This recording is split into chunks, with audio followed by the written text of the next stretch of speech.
What's up, people? Welcome back to Beyond the Surface, man. We appreciate y'all tuning in, rocking with us. Like I said, season 2, so we got a lot to give to y'all, a lot to talk about today. First off, what's up, my guy, X? Nothing much, man. Just ready. New year, new me. New season, new us, baby. Let's go, man. So, yeah, whether you friends or family or stranger, whatever, tuning in, we appreciate y'all rocking with us. Up until this point, we are just about 1 minute in. So, yeah.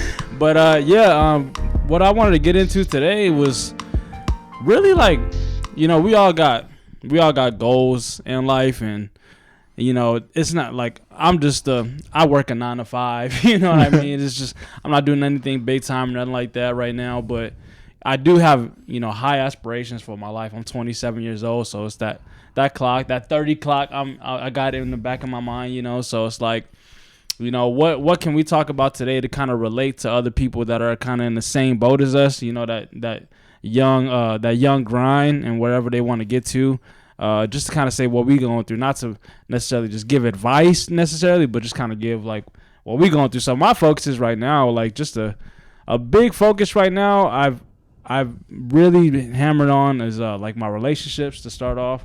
Like I'm really trying to hone in on like what exactly I want out of my relationships and like get the most out of it. I understand that. You know what I mean? Like a lot of people think relationships, and there might be relationships. I don't got no roster. Okay, no, it's just like my friendships, relationship with people in general, people that I meet, get the most out of that. Then like obviously I got a girlfriend and stuff, so like get the very utmost out of that. You know what I mean? So like I don't know. What are some put you on the spot? What are some like? Do you think about that? Is that something that is like conscious to you? That is something that's definitely conscious to me. I say, like, I don't like to call myself an outgoing person, but people call me an outgoing person. Yeah. So I agree. There's different kinds of like relationships, as you mentioned, friends, colleagues. Like, you have to act a little different around people. Not to say you're going to change your whole body and demeanor, but you're not going to go up to work and be like, hey, what up, man? Like, you know what I mean? Especially me, I'm like a finance business. So I can't treat people that until they feel comfortable with me. So I have that constantly in the back of my head, especially since I'm out. Like I said, people say I'm an outgoing person. I'll say, yes, I'm an outgoing person.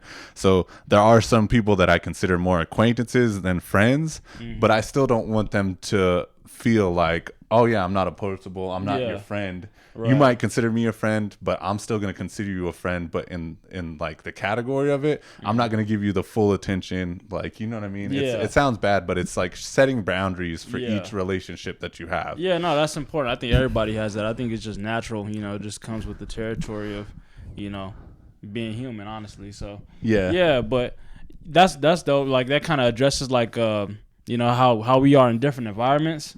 I've been approaching like the relationship aspect in a sense to where it's like I've been trying to like connect as much as possible to even my friends, like have like deeper conversations or be fully involved in what's going on. Exactly. That's really get the most out of like, how are you doing? What are you working on? What are your goals? You know what I mean? Because like if we can't use our friends for that, then like who are we using for that? Like, exactly. You can't always look to like a podcast or whatever just for like your inspiration or whatever you want to work on. It's got to be like ongoing conversation. I think it what should be, honestly. And I feel like that's a good way to check into, like, not to like kudos to our friend group. We're really successful. Like I see you guys shining no matter who you are, as a father, as a mother, as everything. Like our friend group is really good.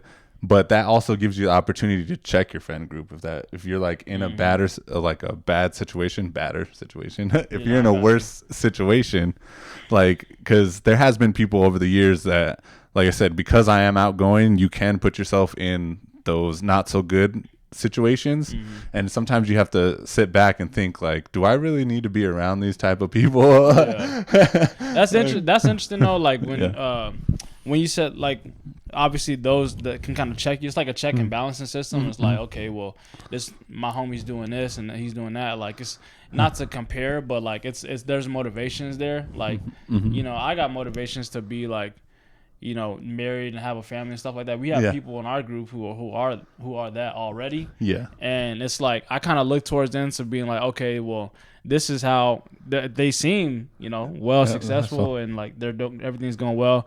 And I'm learning like you got to do certain things like, get out the game a little less or whatever. I'm working on, or just like apply yourself to like your career a little bit more. Yeah. To where if you can set yourself up for stuff like that. So like, it's important to really keep like the company you keep is super important. Yeah. Like they say guilty by association, and that is it's true. Like not to say you'll be doing anything bad, but if you're around that 24/7, sometimes that can seep into your mindset, and you might think like, this is the only way I can get out or I can do anything, but it's really not. Yeah. And we just like got back from a trip, and this was what kind of helped me like cultivate some of these ideas.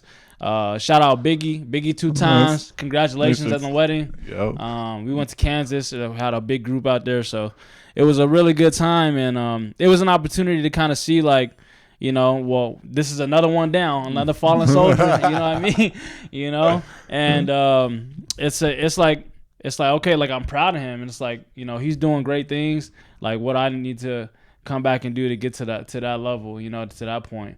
So yeah, that's something that made me think about. Speaking of that, bro. Oh my God, I got a funny story for you guys, man. So you remember the plane? Yeah, I remember. Yeah. Oh, the plane. You gonna tell it? So look, I've never been so terrified in the airport in my life. Time is crucial. Yeah. Basically, me and Deja, that's my girlfriend. We go down to the lobby. Our flight's like 5:40 in the morning. Go down to the lobby at the hotel. You may not even know all the details, so I got to tell you this anyways. Yeah. We get down there to the lobby of the hotel, and it's it's like we got to leave, take the Uber like 4:00 is what we're planning for. Get there, but plenty of time. Darren, the groom's mom, is down there, and she's like, "Nah, just Uber, or no, don't Uber, just ride with us." Because Kevin, her husband, he's coming back, from the airport. He just dropped the group off, so we're good. And so like me and Deja are just down there. We're like, okay, perfect, got a free ride, chopping it up, talking or whatever. And time we just noticed is like it's ticking a little bit. Where you at, Kevin? And then it gets closer and closer and closer to the point to where I'm like, bro, I can't call it Uber because I don't know if he's gonna make it. Like by the time Kevin gets here, what's the point? Yeah. He gets there, and then we get in the car, and we're driving, and then like the groom's godmother is in the car playing co-passenger with Esther, his mom. Yeah. And she's like, we're in this brand new city, so she's like, no, turn here, get off here, like on the exit, and I'm like, bro, please don't miss this exit, bro. Yeah. So because then we'll be stuck in Kansas. Yeah, lost.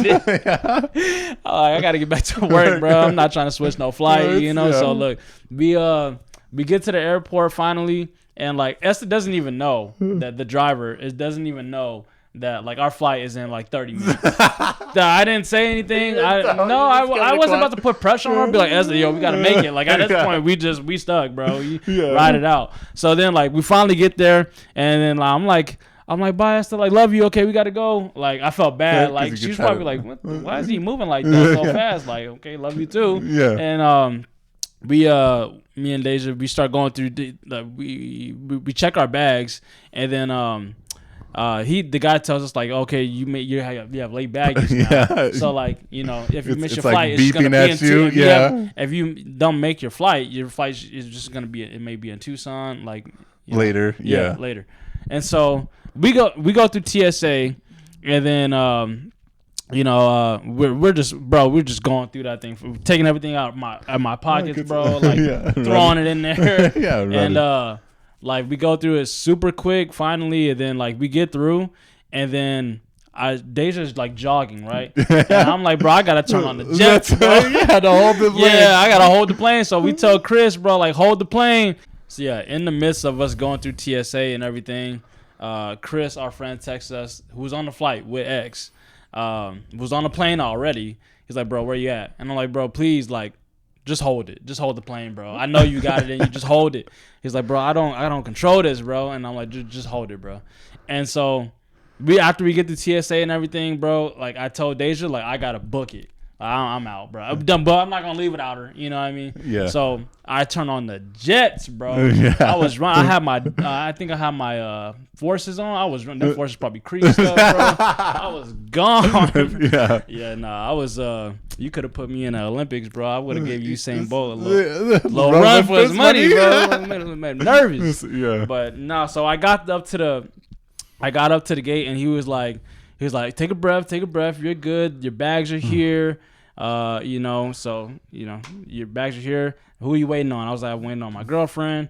He's like, all right, it's all good, bro. Yeah. I'm telling you, dog. I've never. For those who may be like, why is he tripping so much? They could just change his flight. I didn't know, bro. Yeah, I thought you had to buy that. an entire new plane ticket. Yeah. I was like, nah, bro. Like, you know, there's a reason why I'm so determined for these goals. Yeah, trying to make it in time. Trying to make it, bro. Running fast. Just trying to make it, bro. So yeah. Well, we barely made it. Had to tell my boy Krista, thank you. Shout out for him holding it down. Yeah, he did. He held it down. I'll have to tell my side of the story now. Yeah, let me hear it. Because it's a little different. Yeah, so my side of the story, get this.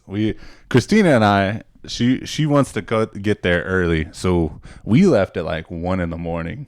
because we had the rental car and we didn't know how it was going to work or if Kansas City was going to be crazy. Yeah. So then we pull up and bro, they didn't even have Southwest open or anything.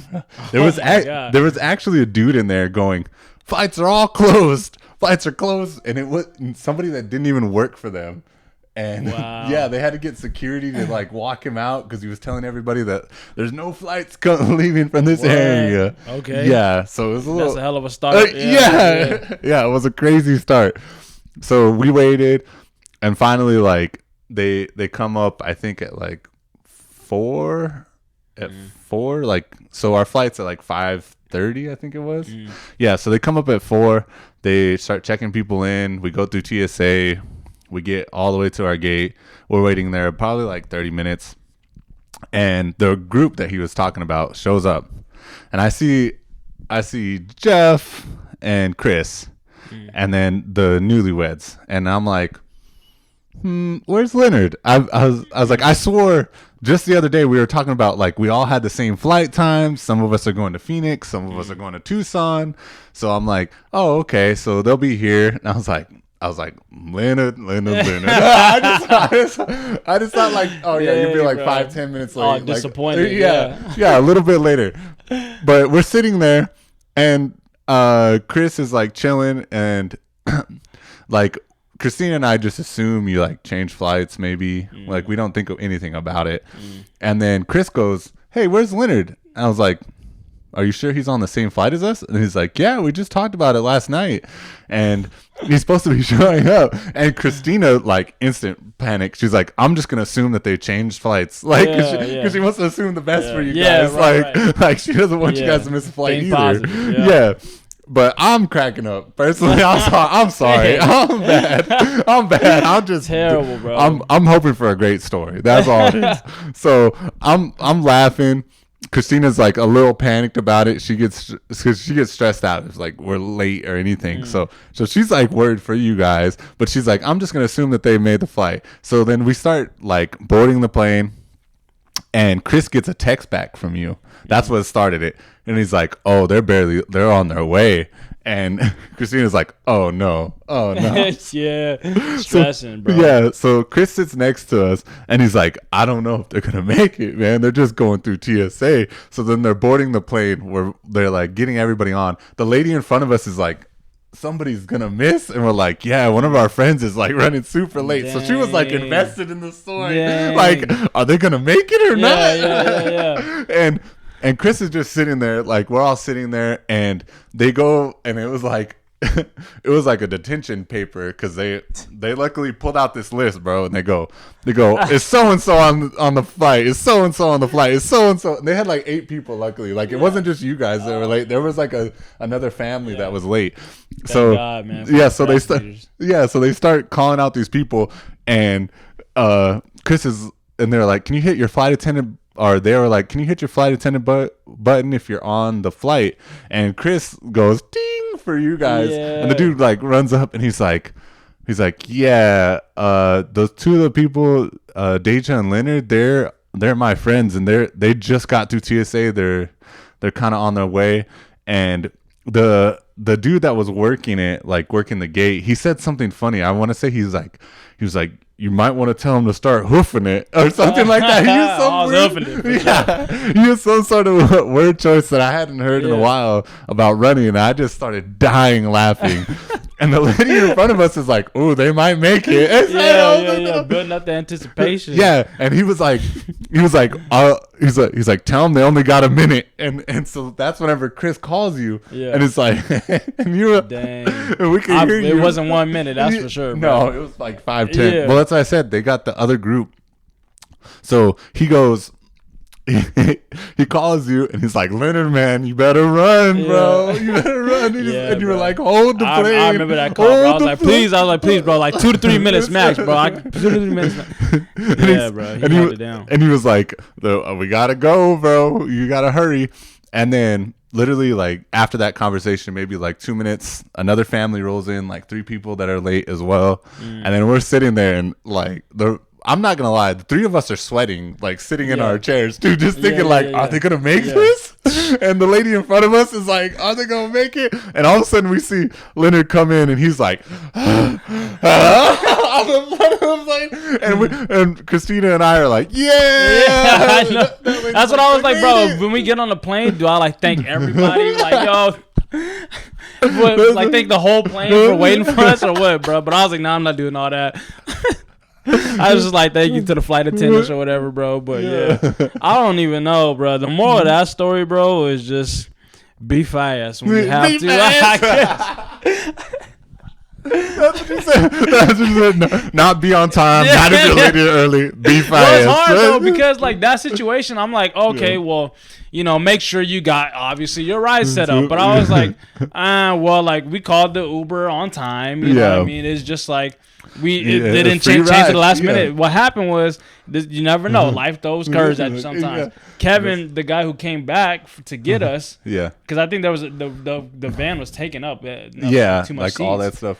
So there was traffic on the freeway because there was a car that was like stopped in the middle of the freeway. Yeah, that's what I heard too. That there was like a little accident thing. So it does throw you curveballs. That's just wild. So the moral of the story is, if your check engine light's on, get it fixed. Otherwise, somebody can miss their flight.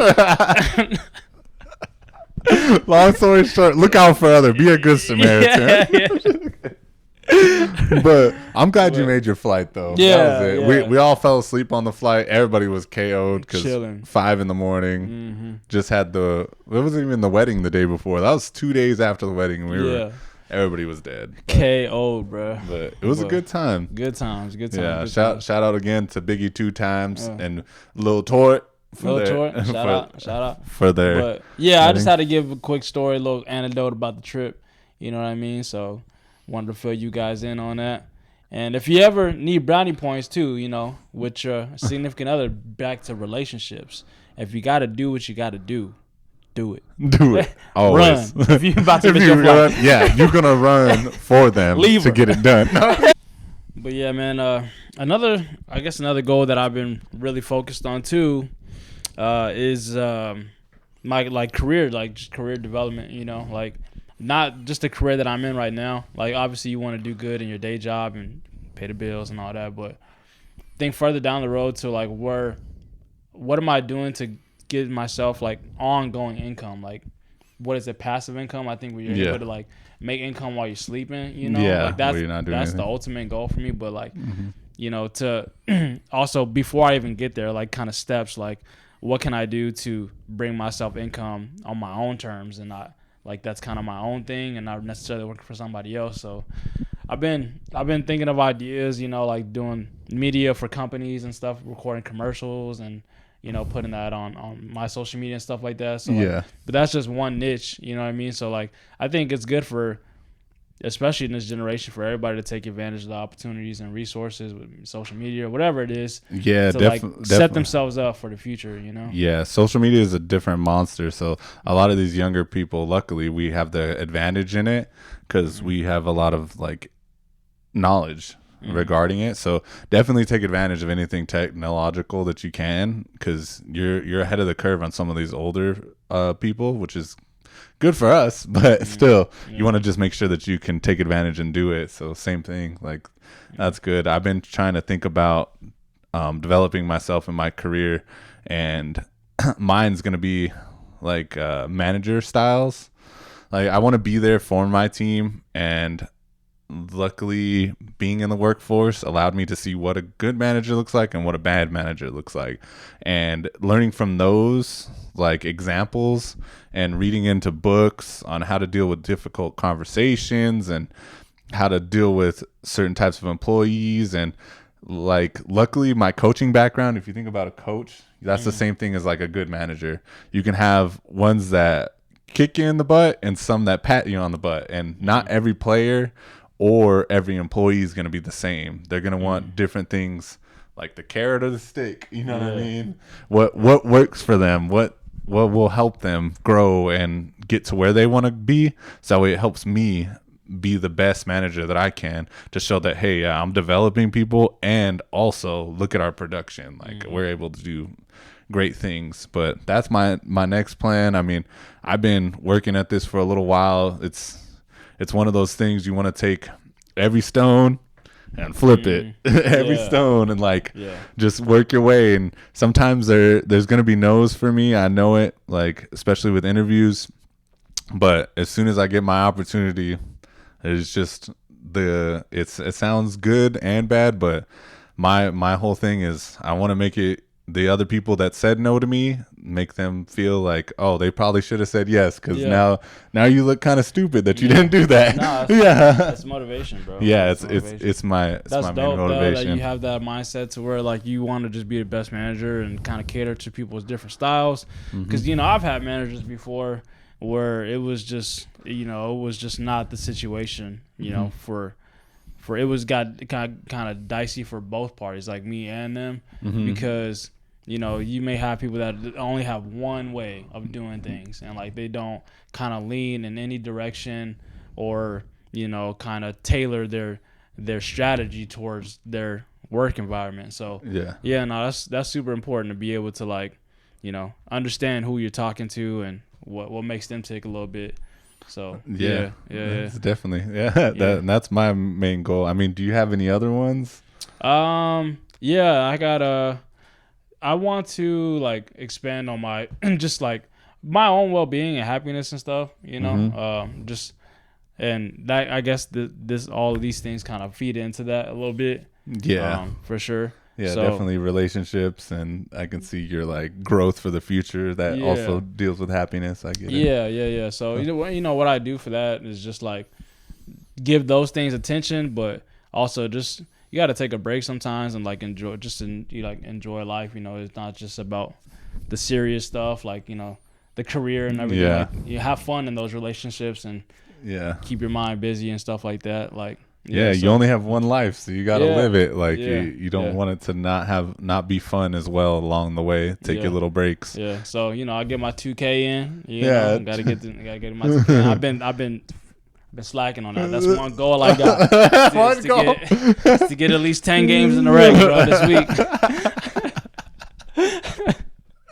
So for y'all that don't know. You don't know. Yeah, big video game. 24. Any challengers, he'll take them. No, but I get that. Yeah, you got to check in with yourself. Sometimes even having your own little thing, and that comes with like just to connect it back with the relationships. Like I feel like checking in with your partner too on when's like a good time, because not to say that you don't want to be together all the time, but still everybody needs their alone time sometimes to just decompress. You don't. Like my main thing sometimes is I try not to, like, it depends on whenever I come in from work. If I'm like stressed or pressed, I try to like decompress before giving like energy, or like I understand Christina probably needs to do that whenever she comes in. Like I try not, I just say, hey, good to see you. Yeah, space can be important, bro. For sure. Like that's why football Sundays can be pretty nurturing for people. But no, like. You gotta kind of have like your own things that you do to keep keep yourself busy and like give you your space, but enjoy your space. Enjoy your space together. That's got me thinking about like hobbies. Like to close it out. Like what? Because I know hobbies they're important for what keeps you busy and like what lifts your spirits and shit. Stuff. Sorry. What kind of hobbies do you have or do you want to get into? Oh. See, that's the thing. I'm really, really bad at starting hobbies and then switching them up. So as you can see, like you can see it, other people watching you can't see it, but I have a whole computer that I built. Used it probably like 3 times. I like to draw. I would say I'm decent. I'm not great by any means, but that's something that I enjoy as like a hobby. And then of course, like my main one is probably video games. I'm not gonna lie, that's tried and true. I love the basketball. I'm trying to get more into that, but then physically I am lazy now that we're older. Now that I'm older, I'm starting to I guess hone in on my hobbies. I'm always open to new ones, but I guess I'm starting to like really figure out what I like. Like even when I'm 45, I'll probably still be playing video games. 2K. I'll definitely still be playing basketball. When we in this older men's league, there's dudes out there with gray hair. And that'd be me, Uncle Drew. That, and then I guess right now, like really the pod. Like this. And other social media that I'm trying to do with like expanded businesses and stuff. So the hobbies are important, bro. But they're always it's hard to find new ones. Sometimes like what do I like? What do I want? And the reason maybe why I'm a little bit closed off, like saying that I'm good, was like I just need to kind of like see what else is out there. What else is out there? Because see, you just saying that reminded me, like I do D&D too. That's just a random hobby. And like I want to learn how to play an instrument. Like there's a lot of stuff you can do, and definitely I would recommend trying them out. And if you enjoy them, to just take your time and try to make sure you do more of them. Is there anything that like pique your interest? What it piques my interest right now? I'd say like film and stuff. Like maybe more film. If I could be like a direct a film or something, like a short film or something, that would be pretty dope. Cause I love movies, bro. We just watched White Chicks, bro, and I just forgot how funny that is, bro. Oh my god, what a beautiful chocolate man! It just starts off in the beginning so ridiculous, bro. Like he's fixing his hair, like he fixes his hair when it's all like he's in the disguise, you know what I mean? And then Terry Crews walks up, he's like, "Know what you want for Christmas?" Well, I quote that at Christina. I always go, easy there. Wouldn't want you to melt. Easy there, white chocolate. Bro. So good. Time is classic, bro. But I love films. So something getting into that will be dope as well. But I guess so. Getting into the last goal is short and sweet, bro. I got to get this body right. Got to exercise. A little bit more. We have to take care of our bodies more. Yeah. The dunking still on the way though. I got you guys. Don't worry. Yep. I'm gonna be throwing a lob. I give up on that because I gotta hit legs though. Maybe it'll come back. But first off, I just gotta eat right. Get the body right. Before I say I'm a dunk, because that's a lot of legs. I don't know if I'm willing to commit to that. That's another level I got to reach a commitment right that's there. True. But did you have anything else you wanted to get to the people, man? No, that's it for now. Welcome back. I feel it feels great. That's all I'm gonna say. We got something coming for you. We'll probably have some more guests, so look forward to it. If y'all ready. Yes, sir. And that's it from us. That's a wrap. Yes, sir. Peace.